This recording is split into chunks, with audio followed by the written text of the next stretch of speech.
So I just wanted to actually shoot a video from the project itself, so you can kind of see what it looks like. So this is the inside. I'm on the first floor. That's like the outside. If you could see the dumpster is out there, right? That's all filled up. So that's gonna have to go. But across the street, you can actually see there's more construction going on. They actually took the top off that house.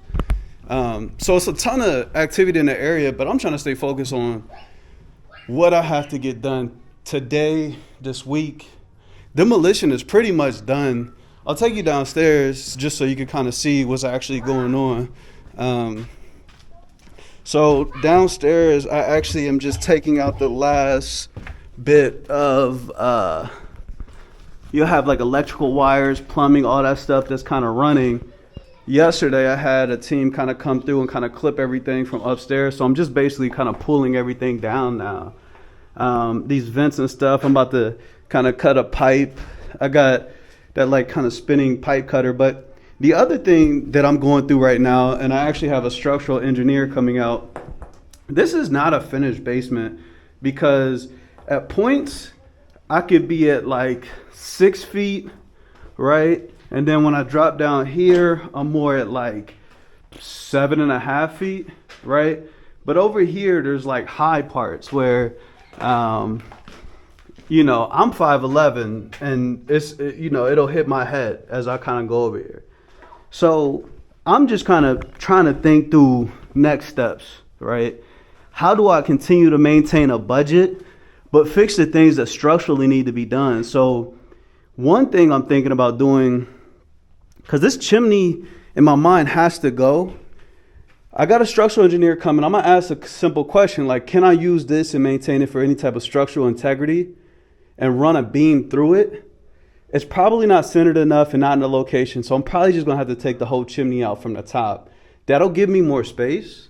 And then I will probably actually run a parallel set of beams. So these are all structural elements right here. This right here, this big beam, this is a structural element. And it's carrying the weight. This is a post, I'm sorry. And this post is carrying the weight of this whole beam over here, right? So I'm ensuring that the integrity is there for this beam overall, and it's good. It's built with a 6x6 beam.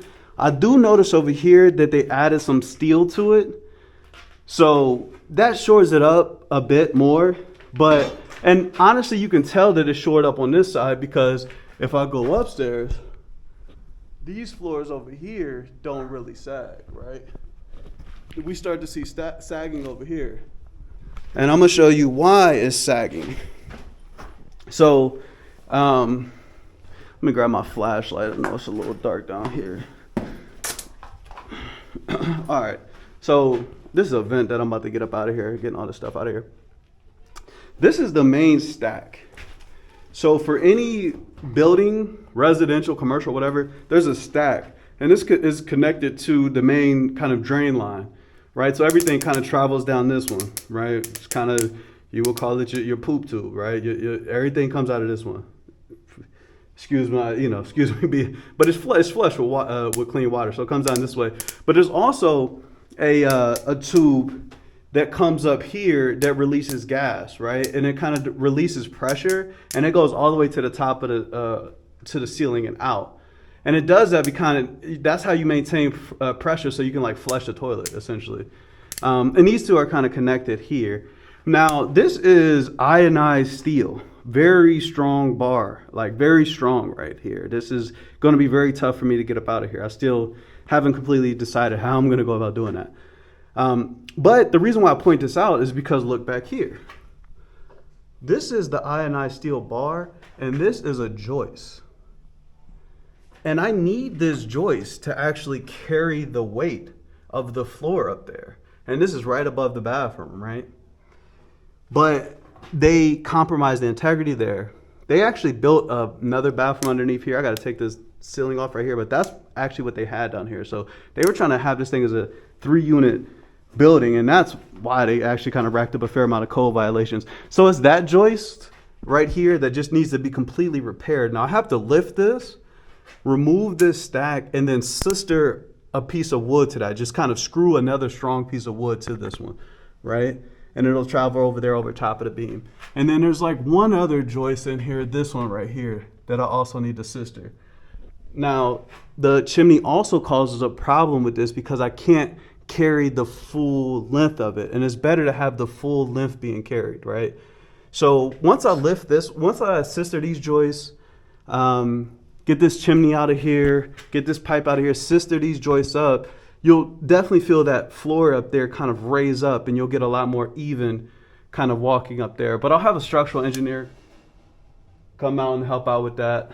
And we'll kind of go from there. But the thing that I'm thinking is that I might actually have to run parallel beams. So a beam here and then a beam that just runs here. I'll probably connect it off of the staircase there and have that being one of the beams that carries the weight of the staircase as well. Or I'm sorry, the post. And then just have the beam come all the way over here and support these joists.